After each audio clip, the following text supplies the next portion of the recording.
Hello दोस्तों, स्वागत है आपका आपके अपने चैनल मार्केट सपोर्ट में। दोस्तों, आप जैसा कि देख ही पा रहे हैं कि डेली बेसिस पर मार्केट की स्थिति तो ख़राब हो ही रही है। आज एक बार फिर से मार्केट थोड़ा सा संभलता हुआ दिखाई दिया भी थोड़ी देर के लिए, लेकिन वो स्थिति ज़्यादा देर चल नहीं पाई एंड मार्केट जो है एक बार फिर से आपको नीचे ही आता हुआ देखने को मिला।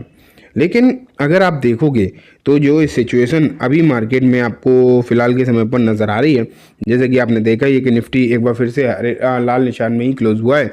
लेकिन अब ना कुछ ऐसी खबरें भी निकल कर आने लगी हैं कि आप कह सकते हो कि मार्केट में जो दिक्कतों भरा माहौल था ना, वो ख़त्म होने की बजाय आप कह सकते हो कि वहाँ पर प्रॉब्लम जो है ऐसा और लग रहा है कि बढ़ती हुई दिखाई दे रही है। कुछ कुछ पर्टिकुलर कंपनीज़ के लिए ये प्रॉब्लम जो है हो सकता है आने वाले दिनों में और ज़्यादा बढ़ती हुई दिखाई दे। सरकार खुद हिस्सेदारी बेचने की बात कर रही है, लेकिन अब ये कौन कौन सी कंपनीज़ होंगी जिनमें हिस्सेदारी बेची जा सकती है, क्यों और किस तरीके कितनी, उसके लिहाज से आज की इस वीडियो में हम बात करेंगे। फ़र्क जो है कहाँ पड़ेगा वो भी हम देखेंगे। ठीक है, तो स्टार्ट करते हैं। पहले खबर मैं आपके सामने रखता हूँ। ये देखो, government seeks merchant banker for stake sale in PSU lenders. तो यहाँ अगर आप देखो तो क्लियरली लिखा हुआ है, दीपम की तरफ से एक खबर निकल कर आई है। The department of investment and public asset management on Monday invite bid for the merchant banker for helping government in the plan stake sale in the select public sector bank and listed financial institutions. तो यहाँ अगर देखा जाए तो साफ साफ शब्दों में एक चीज़ समझ में आ रही है कि भारत सरकार कुछ गवर्नमेंट बैंक्स, मतलब आप क्लियरली कह सकते हो पीएसयू बैंक्स में एंड कुछ और फाइनेंशियल इंस्टीट्यूशंस में अपनी हिस्सेदारी को घटाने की प्लानिंग करती हुई देखने को मिल रही है। अब बात ये निकल कर आती है कि अगर सरकार इस तरीके से अपनी हिस्सेदारी घटाने की प्लानिंग कर रही है तो डेफिनेटली ये तो पक्की बात है कि इसका जो है इम्पैक्ट कहीं ना कहीं ज़रूर आपको हो सकता है पड़ता हुआ दिखाई दे। इस बात के जो चांसेस हैं वो तो काफ़ी ज़्यादा हाई दिखाई दे ही रहे हैं, क्योंकि जब गवर्नमेंट हिस्सेदारी घटाएगी तो ठीक ठाक घटाएगी। सबसे इम्पोर्टेंट बात तो आप ये मान के चलिए, गवर्नमेंट कोई ऐसा तो है नहीं कि आधा % घटा रही हो या फिर थोड़ा ही बहुत, नहीं, ऐसा तो है नहीं। तो जब उनकी हिस्सेदारी घटेगी तो आपको हो सकता है ठीक ठाक हिस्सेदारी घटती हुई देखने को मिले बेसिकली। एंड जब ऐसा होगा तो आप ये भी मान के चलो कि इसका इम्पैक्ट भी मेरे हिसाब से ज़रूर पड़ता हुआ कहीं ना कहीं देखने को मिलने वाला है। डेफिनेटली आप ये मान के चल सकते हैं कि इसका इम्पैक्ट आपको पड़ता हुआ दिखाई देगा और ठीक ठाक पड़ता हुआ दिखाई देगा। ये और बात है कि ठीक ठाक आपको जो है इसका इम्पैक्ट पड़ता हुआ हो सकता है देखने को मिले। तो इसलिए मेरे हिसाब से दोस्तों अब आपके लिए बहुत ही ज़्यादा इम्पॉर्टेंट हो जाता है ये देखना कि वो कौन कौन सी कंपनीज़ हैं जिनमें सरकार अपनी हिस्सेदारी घटाने वाली है और कितनी घटाने वाली है। ये भी इम्पोर्टेंट बात होती है।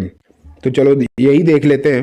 देखो, ओएफएस की जो बात है ना, ये अभी तो चलो यहाँ पर सिर्फ सरकारी फाइनेंशियल इंस्टीट्यूशन बैंक वगैरह में बात निकल कर आ रही है, लेकिन आपको ये मालूम होना चाहिए कि सरकार बहुत सारी अलग अलग सरकारी कंपनीज में प्लानिंग तो कर ही रही है। इसमें तो कोई भी डाउट है नहीं कि वो प्लानिंग तो कर ही रहे हैं कि मतलब इस तरीके से ओएफएस लाएंगे और सरकारी कंपनी में अपनी हिस्सेदारी को बेचेंगे। लेकिन ये चीज़ें अभी तक ड्यू थी, लेकिन अब अगर आप देखोगे तो अब ये चीज़ें जो हैं फ्रंट लाइन में आती हुई दिखाई दे रही हैं। एंड अगर मैं आपको बताऊं तो इसका इम्पैक्ट पड़ता हुआ दिखाई तो देगा ही। अब मैं आपको दिखाता हूं कि आखिरकार कौन कौन सी कंपनीज हो सकती, कौन कौन सी स्पेशली बैंक्स हैं जिनमें ये जो इम्पैक्ट पड़ सकता है इन चीज़ों का। बेसिकली अभी तो 4 बैंक्स की बात हुई है, लेकिन ये बैंक हैं कौन कौन सी जिनमें हिस्सेदारी अच्छी खासी है। तो देखते हैं। यहाँ देखो, 1 सेकेंड मैं आपको नाम ही दिखा देता हूँ कि देखो, सरकार प्राइवेटाइजेशन के पक्ष में तो हमेशा से ही रही है।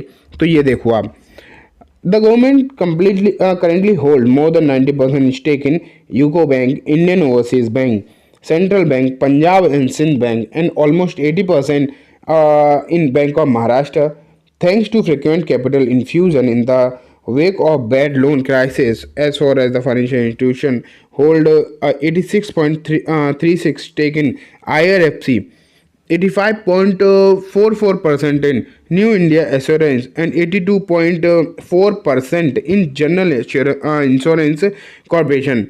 Its shareholding in LIC stood at 96.5%, although the insurance behemoth has been allowed to raise in the public। ये तो आप देख ही रहे हो, क्योंकि होता क्या है, देखो मैं आपको बताऊं कि 75% से ज़्यादा हिस्सेदारी नहीं रखी जा सकती किसी भी लिस्टेड कंपनी में, ये आपने देखा है।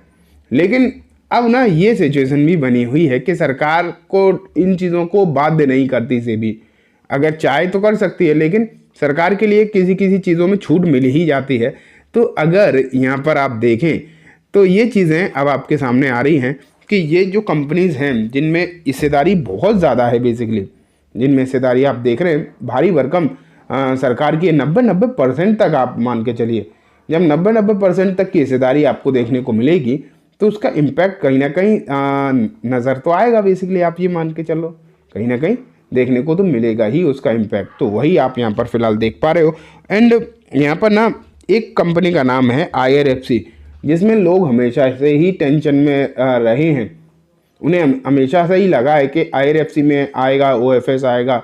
एंड अब अगर आप देखो तो अब सरकार ने मर्चेंट बैंकर्स को मतलब बिडिंग के लिए इनवाइट कर दिया है। ये तो आप मान के चलो बिडिंग के लिए इनवाइट कर दिया गया है।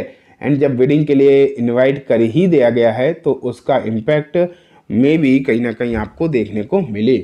तो दोस्तों इसलिए अब इन मतलब पर्टिकुलर शेयर्स में अगर आपके पास हिस्सेदारी है फ़िलहाल के समय पर, तो आप ना थोड़ा सा सतर्क होकर के चलो। मैं आपको कोई डरा नहीं रहा हूँ, बेसिकली अगर आप देखो तो ऐसा नहीं है कि मैं आपको कोई डराने की कोशिश कर रहा हूँ, लेकिन हाँ आपको थोड़ा सा सतर्क तो रहना ही पड़ेगा इस समय पर, क्योंकि अगर इनका OFS आता है तो कहीं ना कहीं दिक्कत तो आएगी। ये तो पक्की बात है, आप ये मान के चलिए। और दिक्कत आएगी, और दिक्कत तो गिरावट के ही तौर पर आती है, ऐसा तो नहीं अगर OFS लॉन्च हो गया और किसी भी दिन हो जाता। सबसे इम्पोर्टेंट बात यह है कि किसी भी दिन लॉन्च हो जाता है OFS, और मार्केट के बाद ही होता है, ये भी आप मान के चलो।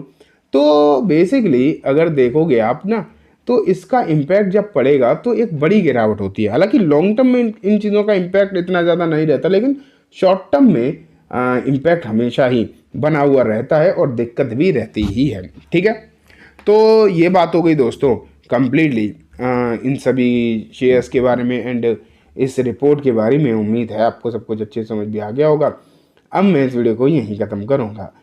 जाने से पहले बस एक बार बोलना चाहूँगा, वीडियो अच्छी लगी हो तो इसे लाइक करना, चैनल को भी ज़रूर सब्सक्राइब करना, जाते जाते बेल आइकन भी दबाना, जिससे कि जब भी मैं कोई नई वीडियो डालूँ आपके पास नोटिफिकेशन सबसे पहले आ जाए। एंड दोस्तों ये वीडियो सिर्फ और सिर्फ एजुकेशन एंड इन्फॉर्मेशन पर्पज से है, तो इसे किसी भी तरीके की बाइंग सेलिंग की रिकमेंडेशन के तौर पर बिल्कुल भी ना देखें। Thank you.